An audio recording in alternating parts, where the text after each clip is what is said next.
him everything he needs. But he's mine, Lena insisted, tears streaming down her face. I found him. I saved him. And no one's taking that away from you, Anna said, her voice steady. But we have to think about what's best for Rafa in the long term. I can be his long term, Lena shot back. Anna knelt beside her. I know this is hard, Lena, but you need to think about what's best for both of you. If you really want to be in Rafa's life, we can figure out a way. But it might not look the way you imagined. Lena's heart ached as she looked over at Rafa, who lay in Marco's arms, smiling brightly. Can I still see him? She asked quietly. Anna smiled softly. Of course. You'll always be a part of his life, Lena. But even as Anna's words reassured her, Lena couldn't shake the feeling that she was losing something irreplaceable. The streets of São Paulo felt colder as Lena walked back from Julia and Marco's home. The conversation with Anna lingered in her mind like a storm cloud. Adoption. The word loomed large, carrying with it the threat of permanence. A future where Rafa would no longer be hers. Every step felt heavier, her resolve dimming under the weight of reality. She had fought so hard, but what if it wasn't enough? Over the next week, Lena avoided the hospital and the foster home. João found her sitting under their usual street lamp one evening, her shoulders slumped and her face hidden in her hands. You didn't go today? He asked, his voice cautious. Lena shook her head. João dropped beside her, unwrapping a sandwich and placing it in her lap. Skipping won't fix anything, you know. What's the point? She muttered. They're going to take him. They don't think I'm good enough. João leaned back, chewing thoughtfully. Maybe they're wrong. Maybe you just need to show them. I've been trying to, Lena snapped. It doesn't matter. João studied her for a moment. You care about him, right? Of course I do. Then stop hiding. If you want Rafa in your life, you've got to fight for him, even if it's messy. Lena stared at him, his words cutting through her haze of despair. That night, she made a decision. The next morning, Lena returned to the hospital, heading straight for Anna's office. She stood in the doorway, her hands trembling but her jaw set. I want to prove I can take care of Rafa, she said. Anna looked up, startled but not unkind. Lena, don't tell me it's impossible, Lena interrupted. Just tell me how. Anna's expression softened. She gestured for Lena to sit, then leaned forward, her hands folded on the desk. If you want to stay in Rafa's life, you'll need stability. A place to live, a way to support yourself, and people who can help you when things get hard. I'll find a way, Lena said. Anna nodded. Then let's start small. First, we'll focus on finding you a safe place to stay. The community center has programs for teens like you. They can help you find housing and maybe even get back into school. Lena hesitated. School felt like a distant memory, something from a life she barely remembered. But if it meant keeping Rafa close, she was willing to try. Over the next few weeks, Lena threw herself into the plan Anna had outlined. She attended meetings at the community center, worked with a caseworker to find temporary housing, and even started taking literacy classes to brush up on skills she had lost during her years on the streets. Meanwhile, her visits with Rafa continued. Each time she walked into Julia and Marco's home, the sight of Rafa's bright smile reignited her determination. During one visit, Julia handed Lena a small photo album. We've been taking pictures of Rafa, she said. We thought you might like to keep some. Lena opened the album, her breath catching at the sight of Rafa's chubby cheeks and wide eyes staring back at her from the glossy pages. There were pictures of him bundled in blankets, playing with toys, and even one of him in Julia's arms, laughing. Thanks, Lena said softly, her fingers tracing the edges of the photos. Julia hesitated before speaking. Lena, Marco and I want you to know something. No matter what happens, we're not trying to replace you. Rafa's story started with you, and that's something we'll always honor. Lena's throat tightened, but she managed a nod. One evening, as Lena sat in her tiny room at the shelter, she flipped through the photo album again. Each picture was a reminder of what she was fighting for, but it was also a reminder of what she might lose. Her phone buzzed, a simple device Anna had helped her acquire to stay connected. It was a message from João. You're strong. Don't give up. Rafa's lucky to have you. A small smile tugged at Lena's lips. Joao's words felt like a lifeline, anchoring her in her darkest moments. The next morning, Lena met Anna and a lawyer at the community center. The lawyer, a sharp-eyed woman named Teresa, explained the situation in clear terms. Julia and Marco have filed for adoption, Teresa said, but they've agreed to an open adoption, which means you'll still have a role in Rafa's life. You can visit him, write to him, and be there as he grows up. But I won't be his mom, Lena said bitterly. You'll always be a part of him, Lena, Anna said gently. And you can use this time to keep building your life. Who knows? Maybe one day you'll be in a position to take on more. Lena stared at the table, her mind racing. An open adoption wasn't what she wanted, but it was better than being shut out completely. Do I get a say in this? She asked. Teresa hesitated.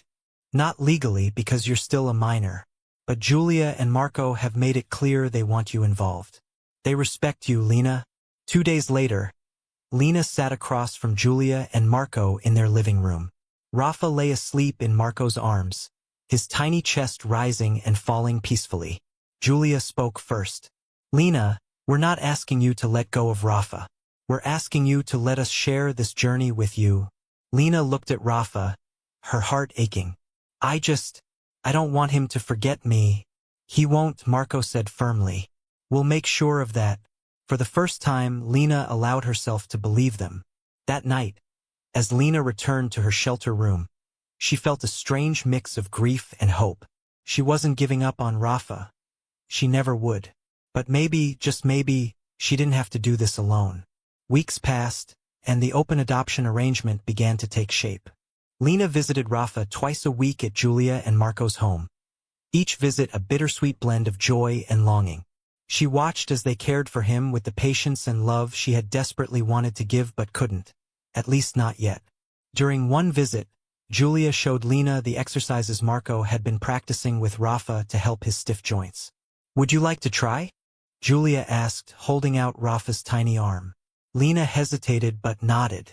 Julia guided her hands, showing her how to stretch Rafa's fingers and gently rotate his wrist. Good, Julia said softly. See? He's comfortable with you. Rafa gurgled happily, his mismatched eyes meeting Lena's. She smiled through the ache in her chest, whispering, You're so strong, Rafa. The small victories gave Lena a sense of purpose, but each goodbye felt like losing him all over again. She would leave their cozy apartment and return to her stark room at the shelter, clutching the photo album Julia had given her like a lifeline. One evening, Joao found her sitting on the curb outside the shelter, flipping through the pictures for the 100th time. Still thinking about him? He asked, dropping down beside her. Always, Lena replied. Joao nudged her with his elbow. You're doing good, you know? Better than most people would. It doesn't feel like enough, Lena said, her voice barely audible. Joao frowned, his usual smirk replaced by something more serious. Maybe it's not about enough. Maybe it's about being there, no matter what. Meanwhile, Anna continued to guide Lena, encouraging her to focus on building a stable life. Have you thought about what you want to do next? Anna asked during one of their sessions. Lena shrugged. I don't know. I've never really planned anything before. What about a job? Or school? Anna pressed. I guess. Maybe I could work with kids, Lena said hesitantly. Like Rafa. Maybe I could help them, too. Anna smiled. That's a great goal. Let's start looking at options for training programs. One day, during a visit with Rafa, Julia surprised Lena with an envelope. What's this? Lena asked warily. Open it, Julia said, her eyes warm. Inside was a photo of Rafa and Lena, taken during one of their visits. Beneath the photo was a note in Julia's handwriting. Family is love, not just blood. Thank you for being part of Rafa's family. Lena stared at the note, her throat tightening. You mean it? She whispered. Julia placed a hand on Lena's shoulder. We do. Rafa's story started with you, Lena. That will never change. But as much as Lena tried to focus on the good, the weight of her limitations loomed large. One evening, she sat with Anna in the community center, her voice tinged with frustration. I feel like I'm running in circles. I want to do more for Rafa, but I don't even know where to start. Anna leaned forward. Lena, you've already done so much. You gave Rafa a chance when no one else did. And you're working to build a future where you can be there for him in a way that matters. But what if I never get there? Lena asked, her voice cracking. You will, Anna said firmly. It might take time, but you will. As the months went by, Lena started to see small changes in herself. She enrolled in a caregiving course at the community center, learning skills she never thought she'd have. She also began volunteering in the children's ward at the hospital, helping with activities for kids with disabilities. One day, as she guided a young boy through a craft project, Dr. Ferreira passed by and stopped. You've come a long way, Menina, he said with a rare smile. Lena glanced up, surprised. I just want to make a difference. You already are, Ferreira said. Back at Julia and Marco's home, Rafa was thriving. His joint mobility had improved, and he was beginning to babble more, his tiny voice filling the apartment with joy. During one visit, Marco handed Lena a small toy. Here, you can give it to him. It's from you. Lena's face lit up as she crouched beside Rafa, holding the toy out to him. Look what I brought, Rafa, she said, her voice soft. Rafa's chubby hands reached for the toy, and he giggled as Lena made it squeak. In that moment, Lena felt a glimmer of peace. She couldn't give Rafa everything she wanted to, but she could still give him love. One night, João asked her, do you think you'll ever get him back? Like, all the way? Lena stared at the sky, her expression thoughtful. Maybe, she said finally. But even if I don't, I'll never stop being there for him. He'll always know I love him. João nodded, his respect for Lena growing with every word. You're stronger than you think, he said simply. As the year wore on, Lena began to accept that love came in many forms. Rafa was no longer just hers, but he was surrounded by people who cared deeply for him. And maybe, just maybe, that was enough for now. It was a crisp morning when Lena arrived at Julia and Marco's home for one of her now regular visits with Rafa. The door opened, and Julia greeted her with a smile that seemed brighter than usual. We have something special planned today, Julia said, ushering Lena inside. What is it? Lena asked, her curiosity piqued. Marco appeared in the hallway, holding Rafa in his arms. The baby wore a tiny sweater with stars on it, his mismatched eyes twinkling as he reached for Lena. We thought it'd be nice to take Rafa to the park, Marco explained. He hasn't been before, and we'd love for you to come with us. Lena hesitated. You're sure? Of course, Julia said warmly. You're part of his life, Lena. We want you there for moments like this. The park was alive with the sounds of children laughing and leaves rustling in the breeze. Lena pushed Rafa's stroller along the cobblestone path, glancing at him every few seconds to make sure he was comfortable. When they reached a grassy clearing, Marco spread out a blanket while Julia unpacked a bag filled with toys and snacks. Lena settled beside Rafa, handing him a soft ball that squeaked when he squeezed it. You like that, don't you? Lena said, smiling as Rafa giggled. Julia watched the interaction from a distance, nudging Marco. She's good with him, she whispered. She's amazing with him, Marco agreed. As the afternoon wore on, Lena found herself relaxing in a way she hadn't in months. Watching Rafa's joy as he discovered the world around him felt like a balm to her weary heart. At one point, Julia handed her a small camera. Take some pictures, she said. Lena hesitated, then lifted the camera, capturing Rafa's delighted expression as he reached for a flower Marco held out to him. She took another photo of Julia and Marco laughing together, their love for Rafa evident in every gesture. Finally, Julia took the camera from Lena. Your turn, Julia said, positioning Lena with Rafa on her lap. Lena smiled hesitantly, holding Rafa close as the camera clicked. That evening, back in her shelter room, Lena scrolled through the pictures on her phone. Seeing Rafa's smiling face and knowing she had been part of his happiness filled her with a sense of quiet pride. But it also reminded her of how far she still had to go. The next day, Lena threw herself back into her caregiving course. She volunteered extra hours at the hospital, spending time with children who reminded her of Rafa. You're a natural, One of the nurses said as Lena helped a boy with cerebral palsy paint a picture. Lena smiled, though she still felt the pang of Rafa's absence. During her next visit with Rafa, Julia and Marco sat Lena down for a talk. "We've been thinking a lot about how to include you more in Rafa's life," Julia began. Lena's heart raced. "What do you mean?" "We were wondering if you'd like to spend more time with him. Not just visits, but maybe help with his care," Marco said. "You mean like babysitting?" "More like co-parenting," Julia said gently.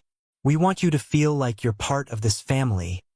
Lena blinked, struggling to process their words. "You'd really trust me with that?" Julia nodded. "You've shown us how much you love him, and we've seen how much he loves you." That night, Lena couldn't stop thinking about their offer. For the first time, she felt a sense of possibility, like she could truly be part of Rafa's life in a way that mattered. But it also scared her. What if she failed? What if she wasn't enough? She texted João, her fingers trembling. "They want me to help take care of Rafa." "Like, for real?" João's reply came quickly. "That's huge. You can do it, Lena. You've been doing it all along." In the weeks that followed, Lena began spending more time at Julia and Marco's home. She learned how to prepare Rafa's bottles, adjust his medical equipment, and even read him bedtime stories. One evening, as Lena rocked Rafa to sleep, Julia peeked into the room. "You're a natural," Julia whispered. Lena looked down at Rafa. His tiny fingers curled around hers, and felt a warmth she hadn't known in years. "I just love him," Lena said simply. But as fulfilling as it was to be part of Rafa's life, Lena knew she couldn't let go of her long-term goals. She continued her training and started applying for internships at childcare centers, determined to build a future where she could stand on her own. "You're really serious about this, huh?" João said one evening as they sat under the street lamp. "I have to be," Lena replied. "For Rafa. And for me." João grinned. "I'm proud of you, Lena. You've come a long way." Months later, during a quiet afternoon at Julia and Marco's home, Lena found herself reflecting on how much had changed. Rafa babbled happily in his playpen, his mismatched eyes bright as he reached for a stuffed toy. Julia sat nearby, working on a puzzle with Marco, while Lena folded a pile of tiny clothes.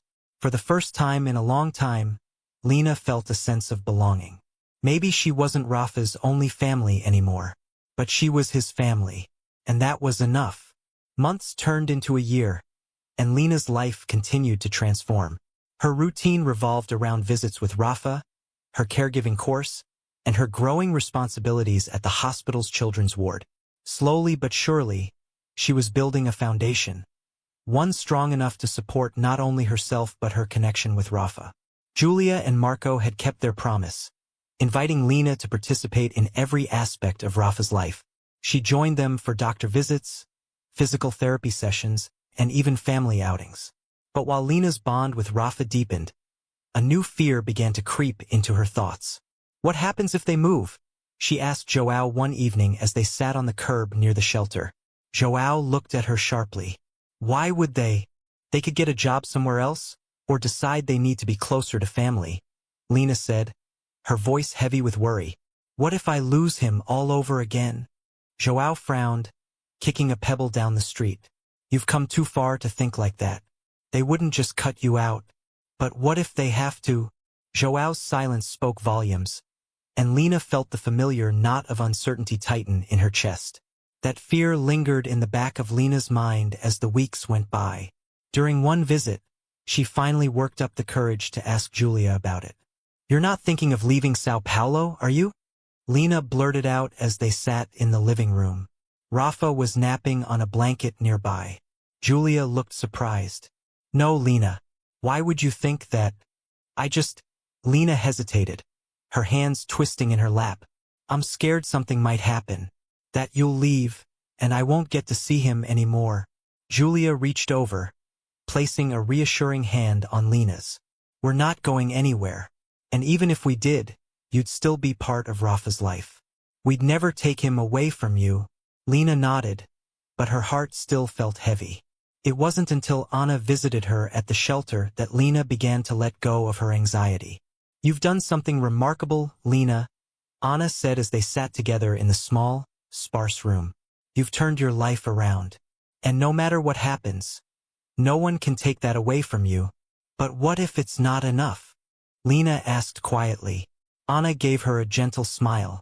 It's more than enough. You've given Rafa something most people wouldn't, your love, your time, and your commitment. That's what matters. The turning point came during Rafa's first birthday celebration. Julia and Marco invited Lena to help plan the small party, which would be held in their backyard. Lena arrived early, her arms full of decorations she had saved up to buy. João tagged along carrying a bag of balloons. You really went all out, huh? João teased as Lena started hanging streamers. It's his first birthday, Lena said with a grin. It has to be perfect. As guests arrived, neighbors, friends, and a few of Julia and Marco's relatives, Lena found herself at the center of the celebration. She helped Rafa blow out his candle, handed out slices of cake, and watched with pride as he toddled a few steps with Marco's help. Near the end of the party, Julia handed Lena a small box. What's this? Lena asked, surprised. Open it, Julia said, smiling.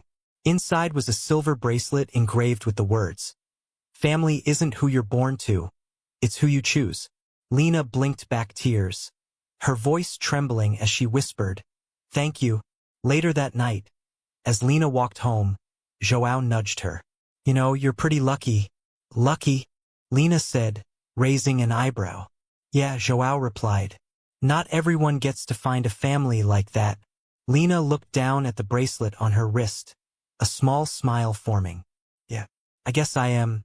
In the months that followed, Lena continued to build her life. She completed her caregiving course and earned a part-time position at the hospital's pediatric unit. The shelter helped her transition to a small shared apartment, and Anna stayed by her side every step of the way. But no matter how busy life became, Rafa remained her anchor. Every giggle, every milestone, every moment reminded Lena why she had fought so hard. She wasn't just surviving anymore. She was thriving, and so was Rafa. 2 years had passed since that fateful night when Lena found Rafa. Life had changed in ways she could have never imagined. What started as desperation had grown into something beautiful. A family bound not by blood, but by choice, love, and resilience. Lena now worked full-time at the hospital's pediatric ward. Her days were spent caring for children with disabilities, offering the kind of comfort and compassion she had always longed for herself. It's amazing to see you here, Dr. Ferreira said one day as they passed each other in the hallway. You've become someone these kids can look up to. Lena smiled. I'm just doing what I wish someone had done for me. Her relationship with Julia and Marco had also evolved. They often referred to her as Rafa's big sister, a term that filled Lena with both pride and a bittersweet ache. On her days off, Lena visited their home, where Rafa's laughter echoed through the rooms. Look, Lena, Rafa said one afternoon, holding up a crayon drawing. It was a shaky but colorful rendition of their family. Julia, Marco, Rafa, and Lena holding hands. It's perfect, Lena said, pulling him into a hug. But as happy as Lena was, a part of her still yearned for more. One evening, as she sat with Anna at the community center, she voiced her thoughts aloud. Do you think I'll ever be able to take care of him full-time? Lena asked, her voice hesitant. Anna looked at her thoughtfully. You've come so far, Lena. If that's what you want, I believe you can make it happen. But remember, it doesn't have to happen all at once. You're already an important part of Rafa's life. Lena nodded, her resolve hardening. A few months later, Julia and Marco invited Lena to a family picnic at the same park where they'd first taken Rafa. As they sat together under the shade of a sprawling tree, Marco handed Lena a folded piece of paper. What's this? She asked, unfolding it. It's something we've been thinking about for a while, Julia said, her voice warm. Lena read the paper, her eyes widening. It was a legal document, an agreement naming her as Rafa's legal guardian in the event that anything ever happened to Julia and Marco. We want you to know how much we trust you, Julia said. You've been there for Rafa since the beginning, and we know you always will be. Lena's hands trembled as she looked up at them. You'd really do this? Marco smiled. Your family, Lena. It's only right.